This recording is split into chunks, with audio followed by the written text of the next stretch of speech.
Hey everyone, it's Samuel, and welcome to Plot Hooks, the podcast where we explore the arts of narrative and collaborative storytelling in the world's premier RPG, Dungeons & Dragons. Today, a quick minisode about turning stories spooky.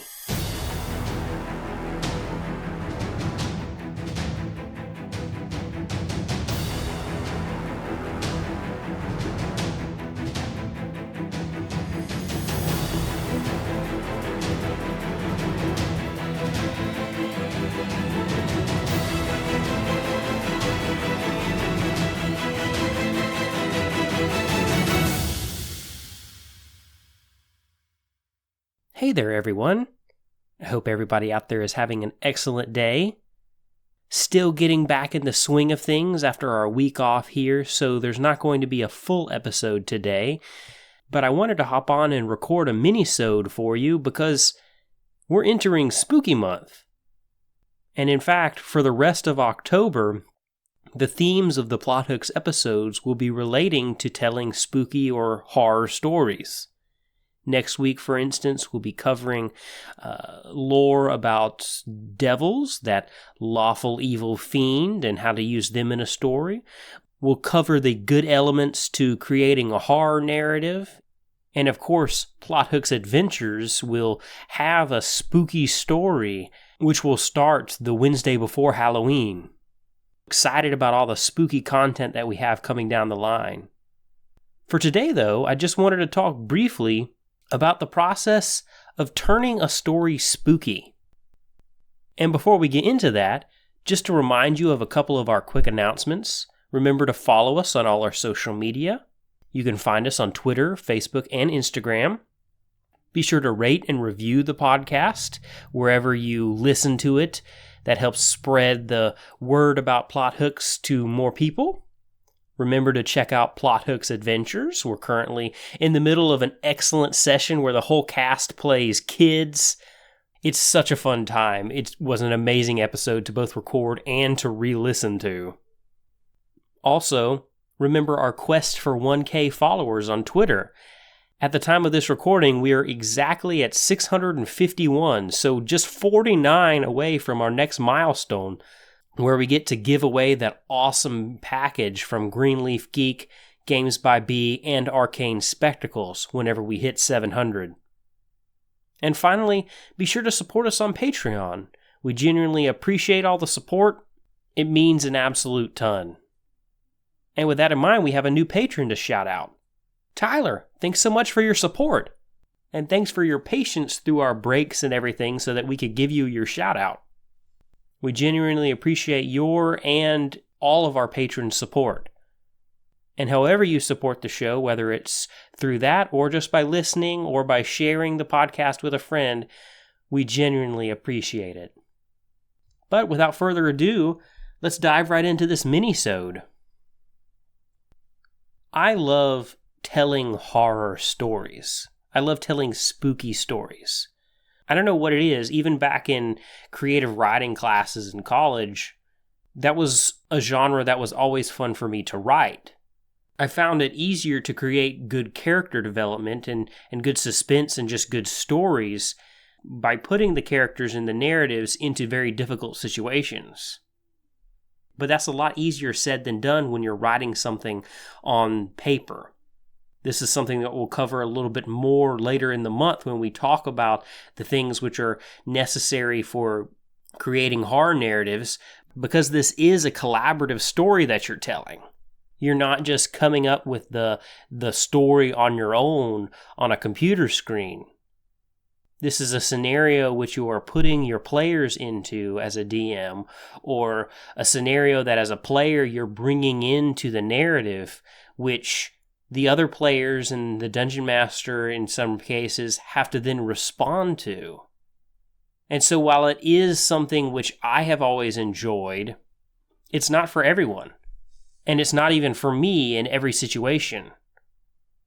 We have to be sure to communicate with each other about what themes a particular group is comfortable with. But if you are comfortable with it, I love turning stories spooky. Because again, putting the characters in difficult situations can allow them to grow and shine. We do this as DMs already in every story. We're not creating combat encounters or puzzles or different things like that in order to watch the players fail. We're doing that to create opportunities for them to utilize the skills which they have and to integrate their backstory into reacting to the particular scenarios at hand in order to tell an awesome story and to give the characters an opportunity to grow and shine. Spooky stories are no different. And you can do a great deal by just turning a normal story spooky. I personally love to do this with real-world scenarios. I've mentioned it before on this podcast about a Call of Cthulhu game, which is another TTRPG that I ran with the other members of the Plot Hooks team actually about a year ago, last Halloween. And in that particular story, we took the Great Chicago Fire, which was a massive blaze which destroyed a good chunk of Chicago way back in the 1800s. And that was an interesting scenario, a great place to put your characters just in the middle of such a crazy scenario. But what made it even more interesting was to turn it spooky. Obviously, Call of Cthulhu deals a lot with eldritch horror. And so essentially the concept that we explored for that particular one-shot was what if the fire was started by an eldritch being? And they got to go through the typical real-world lore about what had happened with this particular fire. They got to encounter the classic trope of the cow which kicked over the oil lantern, only in this case it was a zombie cow that had been mutated by the eldritch being. And they got to not only react to and interact with the fire, but they got to interact with an element that was far beyond their understanding. And that is built into that particular system with the insanity scores and different things like that.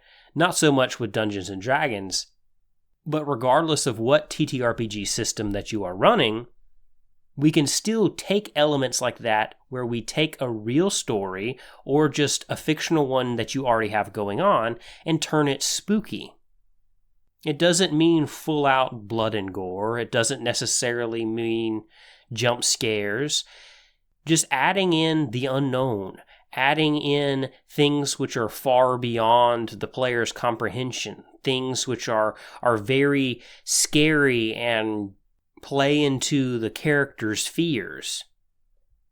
A classic example of this in Dungeons & Dragons would be aberrations, creatures from the far realms, which that in and of itself is a realm which is horrific and beyond our understanding. It's where all these terrible creatures like beholders come from. But however you do it, if your group is up for it this Halloween, work some spooky stuff in. I just really enjoy the opportunity that it affords to the characters. Sure, they get combat all the time. They deal with near-death experiences. They deal with darkness and dungeons and monsters.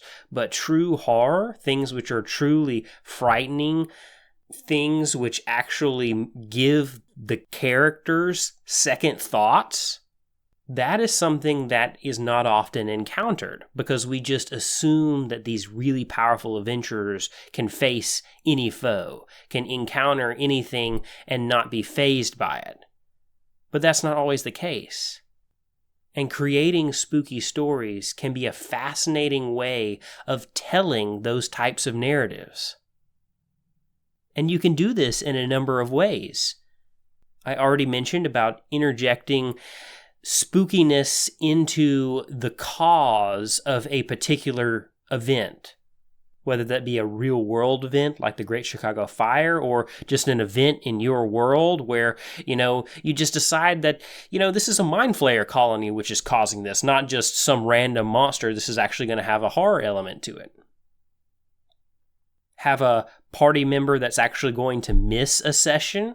Well, run a one-shot where perhaps that party member got kidnapped by some sort of horrific creature, and the one shot is the player's going to retrieve that creature. That way you both get that player's character out of the session so that your session can proceed without having to puppet anyone.